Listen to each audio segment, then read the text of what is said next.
Hi everyone, and thanks for watching another board recap video. Today's video is going to be a little different. We covered a variety of topics at our board meeting last night, and a lot of those things are listed below on this board recap email. However, I do want to focus on one singular topic, and that is that of the financial health update that we got from our Chief Financial Officer towards the end of the meeting.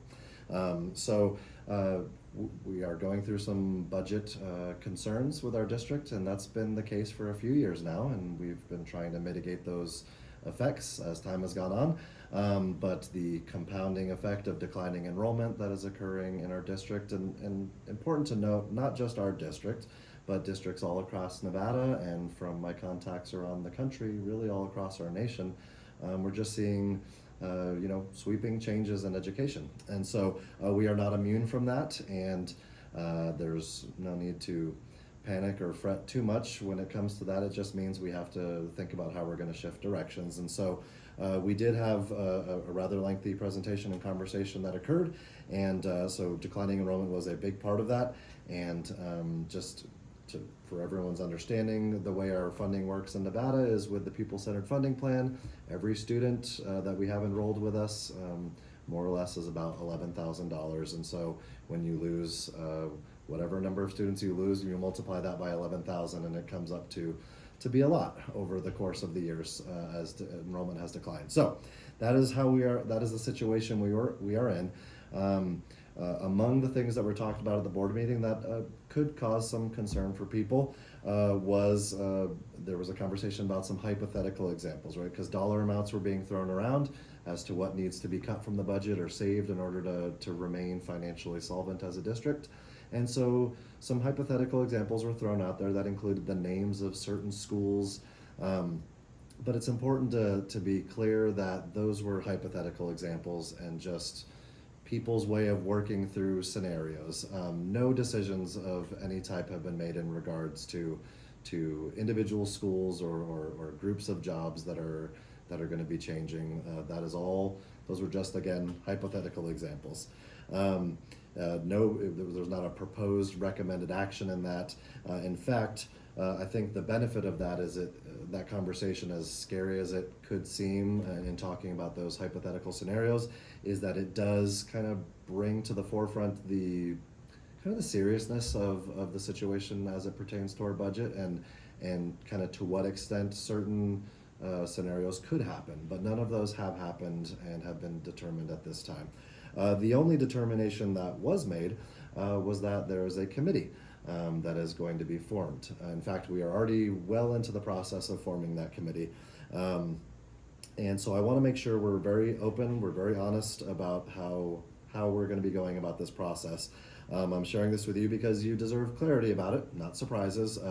We would not surprise you in a board meeting with the announcement of a closure of a school. That would happen in very different processes. So we are trying to be as proactive as possible, and I want to assure you that we are always going to be focused on solutions and coming up with ways to minimize the impact on our students and staff as much as is possible. It's also important to know that all decisions moving forward are going to be in accordance with NRS and with the negotiated agreements that we have with our bargaining units, with the certified staff, classified staff, and administrators union. I mentioned a committee a couple minutes ago, and we have formed that committee, or kind of in the finalizing process of that committee. And that committee is going to be tasked with doing really one very specific thing, and that is creating recommendations for me as the superintendent to consider for how we want to approach this. And the reason for that is very much that we want to make sure all voices in as much as we can are heard. And so this committee will be formed with representation from all of the bargaining units. It'll include each of those units as well as central office staff, and try to have kind of equal representation, as well as a couple of community voices to make sure that we're doing the best we can. It's impossible to hear every voice and include every opinion on the matter, but in as much as we can, we want to make sure those voices are represented. To that point, if you do have specific concerns, whether it's about your school or your specific job or just about the process in general, it's important that you bring those concerns through the chain of communication, as we have with all other issues in the district, and that you talk to your site union representation, your the whole district union representation, to make sure that they can represent your voice in that committee as we kind of deliberate through these topics. The committee is first, it hasn't met yet, so like I said, we're still finalizing the folks who will be on the committee, but the committee is going to meet first on December 15th, and we anticipate that we will continue to have that committee meet as many times as necessary between then and with a target date of around late February to have those recommendations finalized. We can't go much more beyond that because we have to start making important decisions for the next school year. So we'll have a couple of months time to really deliberate and work through that. And then those recommendations will come to me.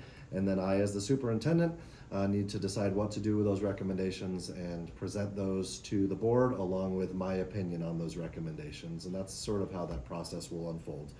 We're not going to leave you hanging between now and late February. There will be lots that happens in between. I will be meeting with all of the site administrators next week and make sure that they know kind of where we stand on things and how things are progressing, and give them as much information as we can give them in order for them to be able to relay that to you at the site level. And then probably expect an update from us on how things are going and where we are around mid-January, kind of as like a halfway point between now and late February.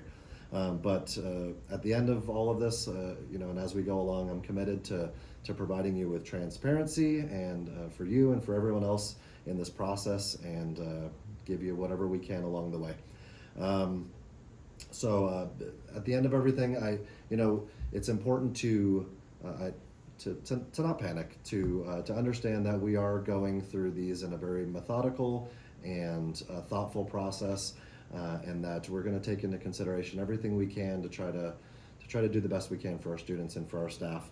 And I'm confident that with all those people in the room, with the collective wisdom, experience, dedication of that staff, with you voicing your perspectives to your representatives, that we're going to navigate this challenge thoughtfully, responsibly, ethically, and just do the best we can for the overall health of our entire district and our students and staff.